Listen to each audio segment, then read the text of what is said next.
नमस्कार मित्रांनो. आम्ही आता निघालो होतो कोल्हापूरला. कोल्हापूरचे पहाट तुम्ही बघू शकता कशा प्रकारे सुंदर असं वातावरण. आता कोल्हापूरला महालक्ष्मीचं दर्शन बघायचं म्हटलं तर दर्शन घ्यायचं म्हटलं तर खूप छान. त्यानंतर आम्ही आता उतरलो कोल्हापूरच्या स्टेशनला. बाहेर निघालो, रिक्षा केली. आता जात आहो आम्ही रूमवर आल्यानंतर धमाल मस्ती कराने जाधव. त्यानंतर हाय पाका पडलाय आडवा. गोविंदा बिल्डर आले, आमचा सँडोमॅन खोटे, बालाजी कलवले. त्यानंतर आम्ही निघालो फ्रेश होऊन महालक्ष्मी मातेच्या दर्शनाला. तुम्ही बघू शकता भव्य दिव्य असा दरवाजा, महादरवाजा आई जगदंबा महालक्ष्मी मंदिराचा. त्यानंतर आम्ही घेतला पूजेचा सामान. तिथून आम्ही निघालो दर्शनाला. तर तुम्ही बघू शकता गोविंदा सोनवणे हा उभा आहे दर्शन महादरवाजामध्ये जाण्यासाठी. त्यानंतर आम्ही पुढे आलो. पुढे येऊन बघतो तर नवमी असल्यामुळे महालक्ष्मी मातेचं पूजा अर्चना चालू होती. त्यानंतर दर्शनाच्या रांगेसाठी आम्ही निघालो मंदिराच्या परिसरातनं पूर्व दरवाज्याच्या साईडला. तुम्ही बघू शकता किती छान असं वातावरण आहे, दिव्य. आता आलोत आम्ही दर्शनाच्या रांगेत. सनी, बालाजी आणि सगळेच माझ्या पाठी आहेत. तुम्ही बघू शकता या आवारात रथ सुद्धा बघायला भेटेल तुम्हाला. एक छोटासा रथ आहे, खूप सुंदर असा. त्यानंतर थोडं पुढे आल्यानंतर मंदिराचे भव्य दिव्य दर्शन होत आहे. मंदिराचा कळस तुम्ही बघू शकता. खूप मनमोहक असं दृश्य. आणि हळूहळू करत आम्ही पुढे सरकलो. तिथे सर्वात आधी तिरुपती बालाजी यांचे दर्शन. तिथे आमची आजी बसली होती. आजीला बघून माझ्या आजीची आठवण आली. तर बघू शकता तुम्ही इथं साक्षी गणपती. त्यानंतर आम्ही हळूहळू रांगेतनं पुढे सरकत गाभाऱ्यात प्रवेश करणार आहोत. आता गाभाऱ्यात आल्यानंतर खूप मनमोहक असं बघायला दृश्य दिसत होतं. म्हणजे काय सांगू तुम्हाला, आता इतकं छान वाटत होतं ना की बघतच राहावं. इतकी कलाकृती त्यांनी तयार केलेली होती पूर्ण वास्तूमध्ये, मंदिराच्या वास्तूमध्ये. प्रत्येक जण पाहून भारावून जात होता. हळूहळू आम्ही अशा पद्धतीने पुढे सरकत गेलो. त्यानंतर महालक्ष्मी यंत्राचं दर्शन झालं आणि तसंच रांगेत आम्ही पुढे सरकलो. आतुरता लागली होती माता लक्ष्मीचं दर्शन कधी होईल. त्यानंतर तो क्षण आला आणि तुम्ही ज्या क्षणाच्या आवर्जून वाट बघत होतो तो क्षण म्हणजे महालक्ष्मी माताचे दर्शन. तुम्ही बघू शकता किती छान असं अशा पद्धतीने महालक्ष्मी मातेचं दर्शन होत आहे. तिथून आम्ही परत पुन्हा एकदा तुम्हाला दर्शन करवतो. बघा किती छान असं दर्शन होत आहे. तिथं पुढे आलो आणि पुढे आज रामनवमी असल्यामुळे परत तोही आम्हाला योग लाभला. श्री हनुमानांचं दर्शन घेऊन श्री राम यांचं रामनवमीच्या दिवशी दर्शन. महालक्ष्मी मातेच्या मंदिराच्या आवारातच श्रीरामांचं मंदिर आहे भव्य दिव्य. तुम्ही बघू शकता किती प्रफुल्लित असं श्री राम, लक्ष्मण आणि सीता मातेचं रूप आहे. तिथून आम्ही आवारात आलो मंदिराच्या प्रांगणात. तिथं आम्ही एक जुनं असं वृक्ष होतं आपलं वडाचं, त्याचे दर्शन घेतले आणि तसंच आम्ही दर्शन घेऊन बाहेर निघायला चालू केलं. दर्शन घेऊन बाहेर जात असताना सनी माझ्यासोबत. त्यानंतर तेथे एक दरवाजा होता, पश्चिम दरवाजा, तेथे घंटानाद चालू होता. तो ऐकून खूप मंत्रमुग्ध झालो आणि आता आम्ही आलो बाहेर. तहान ऊन लागलं होतं, खूप गरम होत होतं, तर थंड काहीतरी घ्यावं म्हणून आम्ही आलो हॉटेलला. आल्यानंतर सगळ्यांनी मागवलं बदाम शेक. त्यात खोटे बदाम शेक पिताना खुश, बागा पावरा खुश. आणि बोलायचं म्हटलं तर खूप आहे अजून. तर आपण जाऊया रूमवर जाऊन थोडं धमाल मस्ती. गाडी येणार होती, गाडीची वाट बघत होतो. तेवढ्यात गाडीवाल्याचा फोन आला आणि गाडी आली आणि निघालो आम्ही. निघाल्यानंतर आम्ही सर्वात आधी जात होतो पन्हाळगडावरती. पन्हाळगडावरती जात असताना गाडीमध्ये धमाल मस्ती करतात गजानन जाधव फुल ऍक्टिंग मध्ये. तसेच आम्ही आजूबाजूला वातावरणाचा दृश्याचा आनंद घेत असताना निघालो पन्हाळगडासाठी. खूप सुंदर असं वातावरण आणि त्यात श्री शिव छत्रपती महाराज यांच्या प्रतिमेचं सुद्धा तुम्ही बघू शकता. किती प्रफुल्ल चेहरा आणि वातावरण वाटत आहे. त्यानंतर आम्ही आनंदाने मस्त मजा करत निघालो पन्हाळगडासाठी. बोला छत्रपती शिवाजी महाराज की जय. तुम्ही बघू शकता प्रतिमा खूप छान. त्यानंतर फायनली पन्हाळगडावरती आम्ही पोहोचलो सज्जाकोटी या प्रेक्षणीय स्थळावर. तिथं गेल्यावर आम्ही एक ऐतिहासिक मार्गदर्शक म्हणजे टूर गाईड संदीप पाटील म्हणून त्यांना हाताशी घेतले. तर किल्ल्याची सुरुवात कुठून झाली? जिथलं तुमचं तिकीट घेतलं, लाल पावती जो टॅक्स घेतला, तिथून गडाला सुरुवात होते. किल्ला हा राजा भोजने बांधलाय 1052 मध्ये. 1112 मध्ये पूर्ण केला. पूर्ण बांधण्यासाठी 60 वर्ष लागलेली होती. त्यानंतर 500 वर्षानंतर छत्रपती शिवाजी महाराजांनी हा किल्ला जिंकला 28 नोव्हेंबर 1659 ला. सांगतो पहिल्यांदा हा इतिहास आहे का नंतर सांगतो. 28 नोव्हेंबर 1659 ला हा किल्ला पहिल्यांदा जिंकला. जिंकायच्या आधी 18 दिवस पाठीमागे प्रतापगडाच्या पायथ्याशी अफजल खानचा वध करून 18 दिवसात लगेच किल्ला जिंकलेला. जिंकल्यानंतर 2 महिने गेले आणि या पन्हाळगडाला सिद्धी जोहरचा वेढा पडला 40,000 सैनिकचा. त्याला शिवाजी महाराज गडावरती अडकलेले.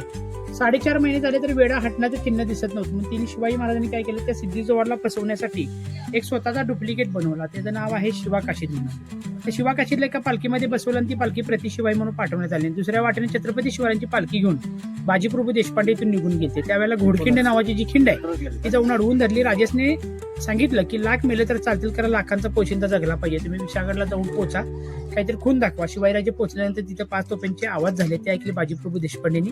खिंडीमध्ये लढत असताना प्राण सोडले. त्यांच्या रक्ताने ती पावन झाली. मग तिला पावनखिंड नाव पडलं. चालत जाण्यासाठी 3 दिवसाचा प्रवास आहे. त्या लोकांनी एका रात्रीत गेलेले होते. लोक तशी चालणार होते म्हणून चालू शकले. पहिला मजला विजापूरच्या आदिलशाचा नमाज पडण्याची जागा. दुसरा मजला शिवरायांच्या काळामध्ये गुप्त मीटिंग चर्चा. नाव सज्जा कोठी. सज्जा म्हणजे गॅलरी, कोठी म्हणजे इमारत. बुकण्यात आणि गोविंदा बघतोय त्याचं गाव त्याला दिसतंय का. तर आपण अशा प्रकारे पुढच्या प्रेक्षणीय स्थळाला भेट देण्यासाठी निघालो आहोत. पाठून आपली गाडी येत आहे. मी आमच्या जे ऐतिहासिक मार्गदर्शक आहेत त्यांच्या गाडीवर बसलो आहे. त्याला विचारलं आता पुढे किती पॉईंट आहेत, तर त्याने सांगितले 6. आणि आता आपण जात आहोत दुतोंडी बुरुज या ठिकाणी भेट देण्यासाठी. रस्त्यामध्ये जात असताना film producer V Shantaram Patil यांचा बंगला त्यांनी दाखवला आणि आम्ही पोचलो आहोत आता 2 तोंडी बुरुज या ठिकाणी. तर बघू शकता तुम्ही 2 तोंडाचं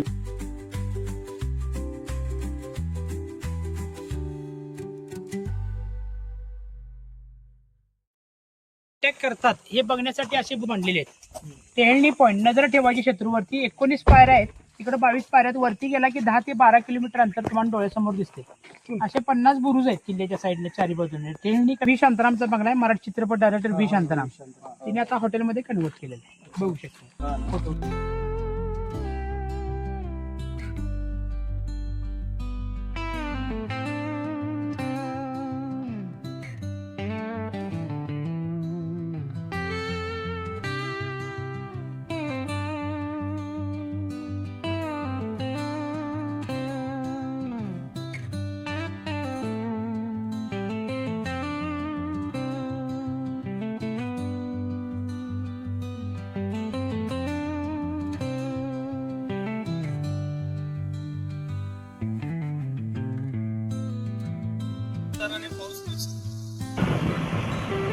काका आमच्या सोबत. काका आम्हाला मार्गदर्शन करताना. काय नाव काका तुमचं? संदीप पाटील. संदीप पाटील. काका पण पाटील आहेत, आपण पण पाटील. पाटील पाटील बघायचं आहे धान्य कोठार. Brand is brand. किल्ल्याच्या आतमधला जो किल्ला असतो त्याला बाले किल्ला असं म्हटलं जातं. हा जो जिना दिसतो त्या जिन्यामधनं 100 किलोची पोती वरती नेऊन वरण ओतायचं खाली धान्य. प्रेशरमध्ये राहायचं. इकडल्या साईडला दरवाजा आहे, त्या तिथे छोटं होल आहे, कणगी म्हणतात त्याला, तिथून धान्य साठा बाहेर काढला जायचा जेवढं पाहिजे. एक तासाला 400 किलो. तर काकांनी सांगितल्याप्रमाणे आपण आलो आहोत धान्याच्या मोठं गोडाऊन आहे असं त्या काळातलं तिथे. तर तुम्ही बघू शकता किती मोठ्या प्रमाणात धान्य साठा केला जात होता छत्रपती शाहू महाराजांच्या काळात. छत्रपती शिवाजी महाराजांच्या काळात. त्यानंतर आपण आलो आता बाहेर. पावसाची हलकी सुरुवात झाली आहे, तुम्ही बघू शकता. पावसामध्ये आता पुढच्या प्रेक्षणीय स्थळाला भेट. या दरवाजामार्गे किल्ल्यावरती शिवाजी राजे आले म्हणून या चौकामध्ये 1000 सोन्याची फुलं शिवाजी महाराजांच्या अंगावरती उधळून सत्कार केलेला होता. इथं आतमध्ये छोटीशी विहीर पण आहे, फक्त 5 फुटावरती पाणी लागले. 12 महिने पण राहतं. 24 तास त्याचा वापर आहे, पाणी पिण्यासाठी वापर करतात. हा दरवाजा शिसचं बांधकाम आहे, शिस वापरलेलं आहे जॉईनमध्ये. ते समोर नगारखाना आहे, नगारा वाजवण्याचं ठिकाण. दरवाजा बंद होण्याच्या टायमिंगला वगैरे ते. समोरचा दुसरा दरवाजा चुनागुळ माती, त्याच्या पुढचा दरवाजा हेमडपंथी बांधकाम, ते दगडावर त्याचं रचलेले आहे. पहिले 2 दरवाजे समोर आहेत, तिसरा जरासा क्रॉसमध्ये आहे. हे दोन्ही दरवाजे फोडून जर शत्रू आला तर या चौकामध्ये इथे सापडावा, बसवण्यासाठी दरवाजा बसवला. ते वीर बघा, हे पण बंद असायचे ना, हे बंद होते. लाकडी दरवाजे आतल्या बाजून असायचे बघा तिथे.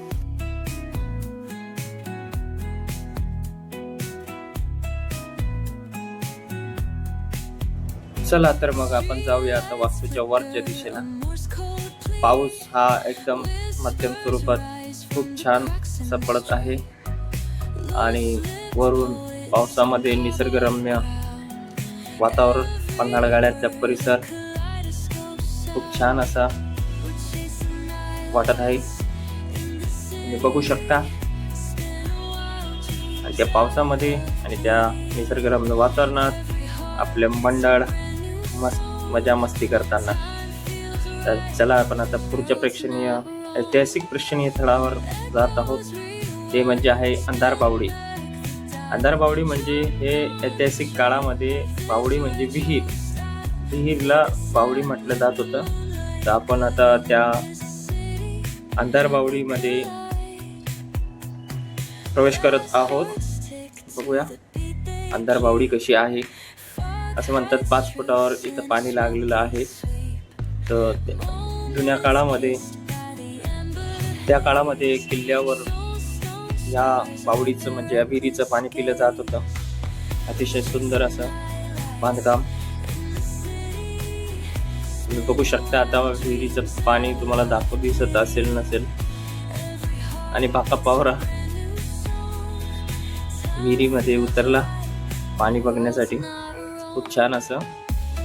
चला तर मग आता आपण जाऊया ज्योतिबाच्या दर्शनाला. ज्योतिबाच्या नावानं चांग भलं. तर अशा प्रकारे आपण दख्खनच्या राजा ज्योतिबा यांच्या मंदिरात आपण पोहोचलेलो आहोत. बघू शकता किती गुलाल उधळलेला आहे ज्योतिबाच्या नावानं चांग भलं. तर बघा खूप मनमोहक दृश्य. ज्योतिबांचं दर्शन झाल्यानंतर आपण आलो शाहू पॅलेसला.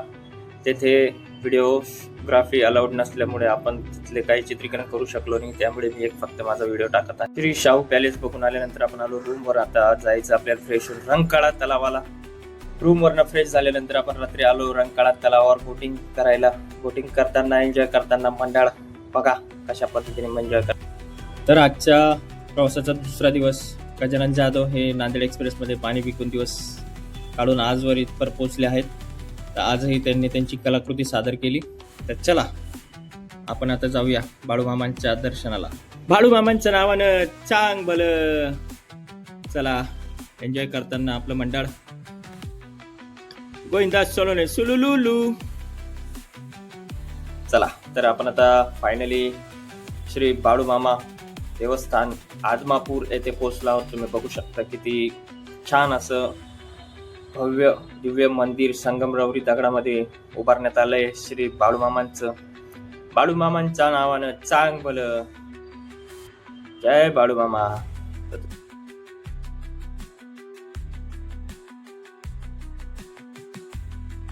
तर आपण आता निघालो पुढे. श्री भैरवनाथ यांच्या दर्शनासाठी किल्ले भुंदरगड येथे. तर तुम्ही बघू शकता आता आपण थोड्याच वेळात पोहोचणार आहोत. पोहोचलो किल्ले भुंदरगड येथे. तर तेथे पोहोचून आपण श्री भैरवदेव क्षेत्रपाल किल्ले भुंदरगड यांचे खूप छान असं सुंदर मनमोहक किल्ल्यातील मंदिरातील मूर्तीचे दर्शन आपण करणार आहोत. थोड्याच वेळात आता आपण मंदिरात प्रवेश करणार. भैरवनाथजी श्री क्षेत्रपाल भैरवनाथजी यांच्या मंदिरात.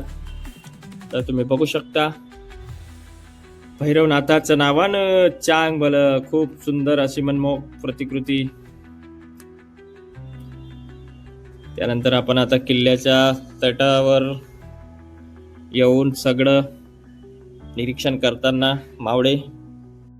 तर भुंदरगडावर एक छत्रपती शिवाजी महाराज आणि महादेवांचं मंदिर आहे. ते 1945 साली उभारण्यात आलं होतं किल्ले भुंदरगड या ठिकाणी. तुम्ही बघू शकता. जय बोले जय शंकर, हर हर महादेव. महादेवांची पिंड. त्यानंतर आपण आलो आहोत राजश्री छत्रपती शाहू सागर या ठिकाणी. दूधगंगा धरणावर खूप छान असं धरण. तर आपण आता धरणाच्या खालच्या साईडला आलो आहोत, जेथे दरवाजा एक वीज निर्मिती केली जाते, उघडलेला असतो कायमस्वरूपी. ते पाणी पाटच्या स्वरूपात पाटमध्ये आणि नदीमध्ये सोडलं जातं.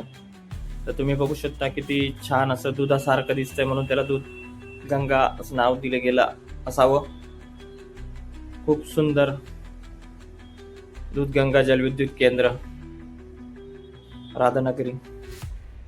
हा देखावा तुम्ही बघू शकता, किती सुंदर असा देखावा आपल्याला बघायला मिळत आहे. त्यानंतर दुपारचे 2 वाजले होते. तुम्ही बघू शकता पोरांच्या चेहऱ्यावरचं हास्य.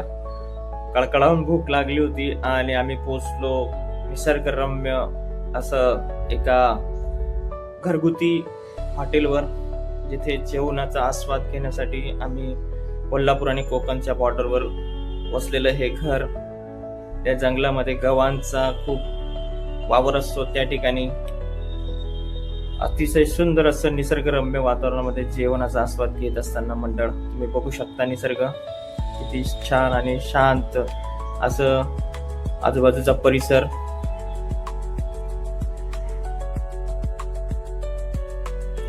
आणि जेवण झाल्यानंतर आम्ही आलो मठामध्ये. श्री भोलेनाथ महादेव यांच्या पुरातन काळातील मंदिरात तुम्ही बघू शकता. मंदिर आतमध्ये फोटोग्राफी अलाउड नसल्यामुळे मंदिराच्या बाहेरूनच तुम्हाला मी मंदिराचं दर्शन घडवत आहे. आणि त्याच टायमाला खूप वारा वादळ आणि पावसाचा विजांच्या कडकडाटासह सुरुवात झाली होती. त्यामुळे पूर्ण काय आम्ही बघू शकलो नाही. आणि ध्वज बघू शकता तुम्ही त्या मठाचा. चला तर आता परतीच्या प्रवासाला आता आपण सरळ जाऊया स्टेशनला. आता गाडीवाले दादा आपल्याला सोडते स्टेशनला आणि रात्रीची गाडी पकडून आपण जाऊया मुंबईला. तर धन्यवाद मित्रांनो. मी ब्लॉग करण्याचा प्रयत्न केला आहे, यात माझ्या चुका असतील सांभाळून घ्या.